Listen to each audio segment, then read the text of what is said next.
You may have found yourself asking throughout this course, what are the uses for NFTs? And what exactly is the long-term vision for NFTs, right? This non-fungible asset business. Like, where are we going? Right now, we're in a renaissance period, right? We're very early on, and digital art is king, right? We're doing all of this digital art business online, which is great because it's giving all of these artists an outlet and a medium in order to make money. But it's just the start, right? It's the first implementation of this NFT business is digital artwork, digital ownership, right? It's a stepping stone for more complicated technologies to eventually come in and utilize the similar technology for different use cases. And we don't even know what use cases may arise. This is one of the simplest use cases that has had a great benefit for individuals' lives. But if we look beyond the veil of today toward the future and think about, hey, this technology, what can it be utilized for outside of this? Well, we think about fashion, wearables, clothing.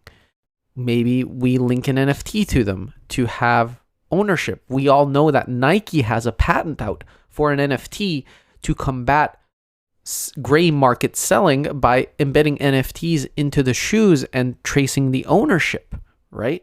And therefore, you kind of know that fashion is a potential avenue for this. But other than fashion, maybe collateral against a loan. These non-fungible assets, it's very similar to a concept of a pawn shop where you go in, you trade in your non-fungible asset, and you get money in return, and you can pay back that money to get back your non-fungible asset. But do this digitally, right? You have a loan somewhere, you need quick liquidity, use an NFT as that quick liquidity against that loan.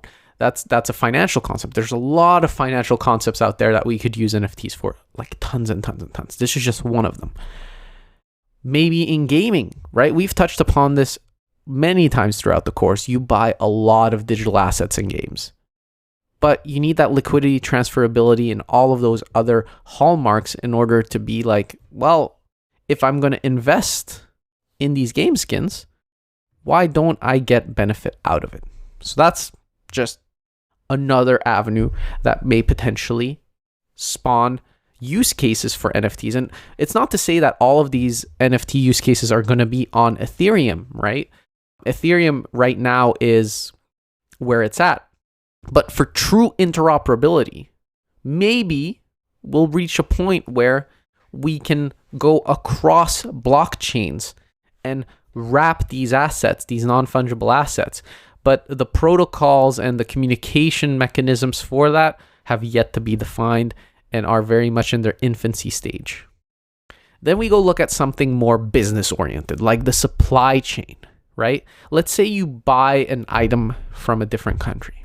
Well, you could theoretically track the entire process of that asset through NFTs, from having a token from where it was created, when it was shipped, where it arrived, and you could follow the entire journey of the supply chain through the blockchain in this way. Now, these are all concepts that NFTs could be leveraged for in some way or another because the tokens grant uniqueness, right? And that uniqueness allows us to say, hey, the registration of this event. So using it like an event-driven system to be able to track a journey of something.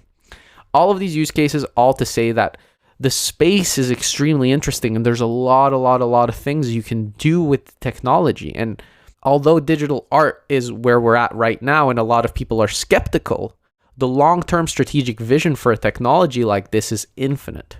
And therefore, we should look at it less with a skeptic eye and more with an open mind to be able to figure out, hey, maybe I want to invest in some of these technologies potentially long-term, or maybe I just want to follow along and see, right? Or maybe you work in a company where this may be interesting.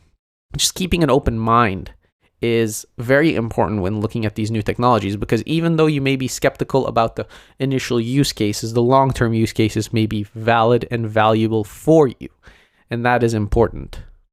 So now that we've gone through the entire journey of the what, the how, the why, and everything in between. Now, let's step into how do we actually mint, so create an NFT, and sell it on a marketplace. Let's dive into that.